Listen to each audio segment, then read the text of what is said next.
अच्छा जी, वार मेरे आज के मेहमान की डायरेक्टर डेब्यू है, स्टारिंग द लाइक्स ऑफ शान, Shamoon Abbasi, Misha Shafi and Ali Azmat, of course. It's his debut as a director and it's been released across Pakistan last week. It was the Eid release. Everybody is loving it out there, and I'd like to welcome him on the Saima Ajram Show. Bilal Lashari Saab, welcome to the Saima Ajram Show. Hello, thank you for having me on your show. It's absolutely fantastic. Thank you for taking out time. I know you're really busy with your schedule at the moment. सबसे पहले ईद मुबारक और वार मुबारक. I know, Eid मुबारक आपको भी बहुत ज्यादा. तो ये वार कैसा रहा? बहुत अच्छी ईद गुजरी, क्योंकि पिछली ईद पे बस एक ही सवाल था कि वार कब रिलीज हो रही है और कब आ रही है, और it was a question that was haunting me, and I'm glad that the film is finally it's been released to the public, and we're breaking records here in Pakistan. This film has really it's doing amazing right now. बहुत इस बात पे बहुत मुबारक हो. I congratulate you wholeheartedly from the Saima Ajram Show. हम यहाँ इतने दूर, हजारों मील दूर बैठ के बहुत ही इंतजार कर रहे हैं, and so anticipated और बहुत excited about this film, और हमें देखने को ही नहीं मिलेगी. So I can understand कि पाकिस्तान में लोग कितने पागल हो रहे होंगे. जी हाँ, अभी एक्चुअली शुरू में हमारा phase 1 है, that was to release it in Pakistan nationwide. And very soon, I can't give out a date right now, but very soon आपको UK की भी date मिलेगी, and we will bring this film to the UK. We will take this film worldwide, because जिस तरह की इसको पाकिस्तान में reception मिली है, और जिस तरह का इसका एक craze बनता जा रहा है, अभी जितने on Facebook, on messages online, हर कोई पूछ रहा है कि internationally कब आ रही है.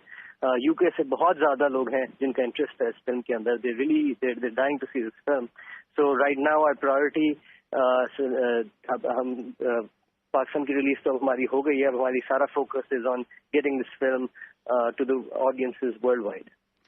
बिलाल, आप तो डायरेक्टर हो इस फिल्म के, तो आपसे इसीलिए लोग पूछ रहे हैं, मुझसे भी लोग पूछ रहे हैं, बिकॉज यहाँ पे हम बैठ के प्रमोट करते हैं फिल्म और म्यूजिक पाकिस्तानी स्पेशली, तो मुझसे भी पूछ रहे हैं, और मैं भी इस सवाल के जवाब के इंतजार में थी कि कब रिलीज हो रही है. मैं हाँ जी, बस I don't have a date right now because we are finalizing the release, तो आई थिंक और कोई within a couple of weeks date हम अनाउंस करेंगे for the international release.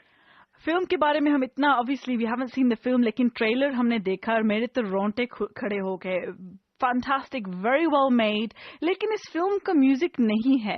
And ये सवाल मैं आपसे पूछना चाहती थी, बिकॉज बॉलीवुड में, specially south Asian film making में, the album is the most important part of a film, लेकिन आपने ये एलिमेंट ही हटा दिया. जी हाँ, ये बहुत लोगों ने शुरू में कहा कि देखो, गाने नहीं होंगे, नाच गाना नहीं होगा, आइटम नंबर नहीं होंगे, तो फिल्म बिजनेस कैसे करेगी.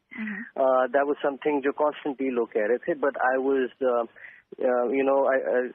Very clear in my head कि इसका जो स्ट्रक्चर है, इसका जो स्टाइल है, वो थोड़ा फर्क रखना है for a couple of reasons. एक तो ये है कि जो बॉलीवुड मॉडल है, स्ट्रक्चर है, Bollywood is brilliant at what they do, and I think in Pakistan, if we try to emulate Bollywood की जो strengths हैं, तो that will not work for us, for the Pakistani industry, जिस वक्त अभी infancy में है और एक identity की तलाश में है. तो इसलिए ये बहुत जरूरी था मेरे लिए और टीम के लिए कि हम इसको एक नए स्टाइल में पेश करें. And abhi it's been released and it's broken all records, even though there's no item number in the film. There's no naach gana in the film. So I think ये बड़ा जरूरी था कि हम एक नई आइडेंटिटी इधर ढूंढे for Pakistani cinema. And amazingly for you, फिर भी ये blockbuster बन गई है and it's breaking records. हालांकि you chose to have actors like Ali Azmat in the film who have a musical background, लेकिन music नहीं था. Is there background music in the movie? There is actually. The film is very music driven. मेरा जो background है before this film, I come from a music video direction के background से, so music is very important. I'm a visual filmmaker, so इसका बहुत एक strong score है पीछे म्यूजिक का जो चल रहा है, which is a very important part of film. इस फिल्म के अंदर वैसे गाने हैं बहुत ज्यादा जिनके ऊपर मॉन्टाजेस चल रहे हैं।